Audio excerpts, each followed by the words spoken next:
Hey guys, I'm gonna show you how to create like a really quick base for a texture with some, basic shading and whatnot using xNormal. And this isn't Mac specific. I know I have Macs open, but you can do this with Blender too, and I'll kind of explain how.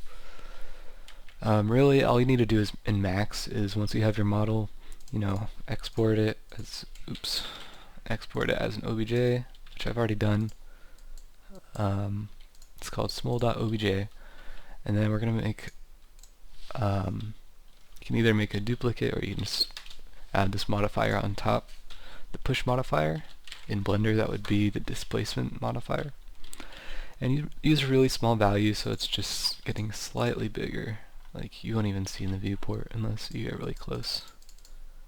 But yeah, I mean, if I use a more extreme value, you can see what it's doing. I'm just using 0.001, and then once you've done that, go ahead and collapse export selected, and I'll call it cage.obj. Right? You don't even need to collapse, but so then open up xNormal, and I've already done this before, but I'll go ahead and remove everything, show you from scratch. So you'll have this menu. Looks like a very basic program, but it's very good. So in our example, we're going to be doing only a low poly model, right? Because we don't have a high poly version of this. If you do have a high poly version that you've sculpted on, you can use that, and basically the only different steps are you use the high definition here, and then you would either make a custom cage, which I can go in more detail in another video, I guess. But yeah, so anyway, for this example, we're just going to use the same model for both the high poly and the low poly. So here, add meshes, add small.obj, keep that in mind, low poly, small.obj, and then here, right click it, browse external cage file, and that's when you use cage.obj. It'll give you a warning saying it wants the topology to be exactly the same, and ours is, so don't worry. Go to baking options, set up a path for your bake to export, call it whatever you want, set your resolution of the texture. I'm just doing this.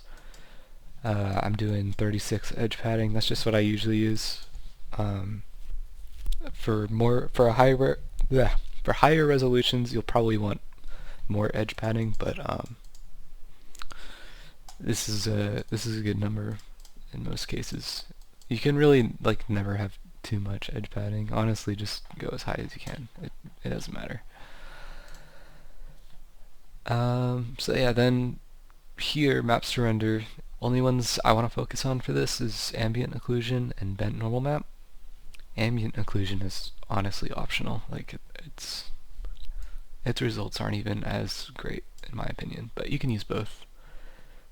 And all there is left to do is generate maps. So that was the AO, there's the bent normal map. You might be wondering, why are we using a normal map? Or why are we using a colored texture? Well, each channel is a different lighting direction. So red is side to side. In our case, it's completely useless. In actually most cases, it'll be completely useless. Green is top-down lighting.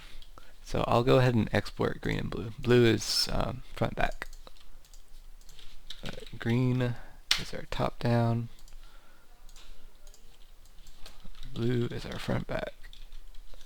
I've exported those, and let me go in flat shading. So here's green, and that is probably the most important channel, or important thing you'll get out of all of this. And then blue is front back, which is also pretty good. I like to use both, combine them, So we have green, and what I do is put blue on top, set its layer mode to screen, and that's too bright, so I usually do something around 20% opacity, and that'll light the front on top of the top-down lighting. So I'm going to call this combine, and I'll show you how that looks. Looks a bit better than just the green channel alone, right? And maybe you want the back to be more lit, right? Because right now we're only lighting the front. Well, that's easy. All you have to do is duplicate the blue channel and invert it, and now the back is being equally lit. So update that, and there you go. And then obviously you're free to mess with it as much as you want. So if you want the back to be slightly less lit, maybe just lower the opacity a bit. If you want the front to be more lit, raise it. It's completely up to you, just whatever suits your needs.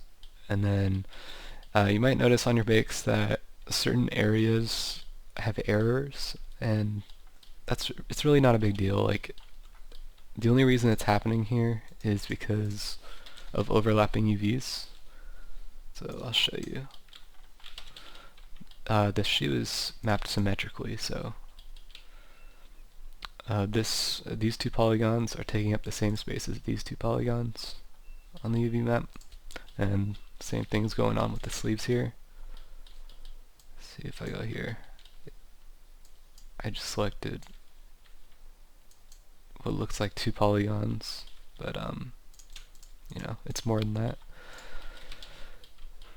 You can either combat that by baking with like certain, or like 1/2 of each of those deleted or whatever, but basically the problem is the bake it doesn't know if you want this side or this side baked, and it's just kind of Z fighting, I guess. But yeah, you can either, you know, edit the UVs or edit the model to suit your needs for the bake, or you can just deal with it and paint over, which I think is what Star opted to do. So yeah, hope that helped. And one more thing, if you want to use the AO, you know, we have that bake. We can slap that on top, set it to multiply. Like I said, I don't really use it as much. It can help. Like, that did a lot.